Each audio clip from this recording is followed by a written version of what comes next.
which is which. Kituufu tusuubira tetusuubira. Njagala mugyenganya.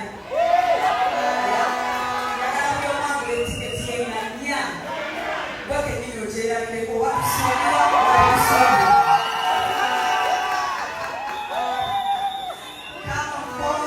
Kubanga ebyaddala eno narrative badde ngulonga on for so long.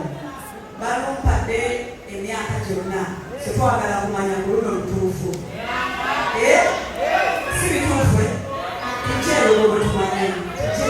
Thank you. Allow us.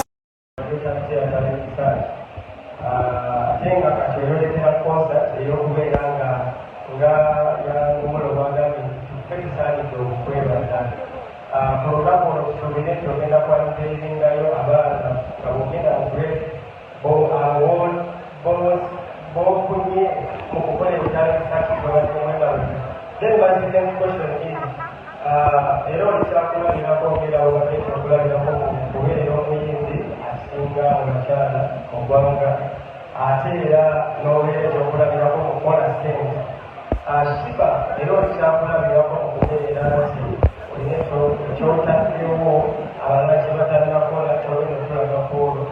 Abayimbi abatya okuzaala nga balowooza nti nno mwanayingira mu kuzaala ajja kusaanawo kaleera ye, message ki gy'obalekerawo olunaku olwaleero?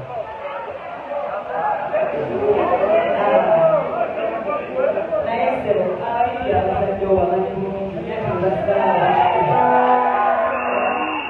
Shout out to Rema Namakula. Shout out to Carol Nantongo. Carol Masita.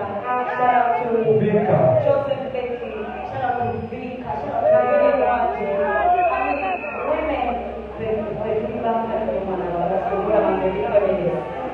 You're not so low before. Let us be like that. Follow the touch to be.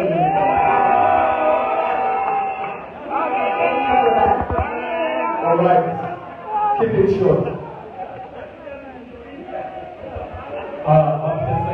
Nzikiriza nkutegeeze ku Sheyi Ssebugwawo az'okubeera ng'akutaasa ennaku n'embeera embi mw'oli mu kubeera ng'oyita naddala ggwe ali ebweru nga visa egaanye onoonyeza omulimu gugaanye empapula zikutawaanya ssente zikuyita myagaana gya ngalo otawanyizibwa ensonga z'omukwano. Sheyi Ssebugwawo az'okubeera nga akutaasa ennaku eyo ng'akulombera edduwa mukubireko ku ennamba y'essimu tojja kubeera nga wejjusa.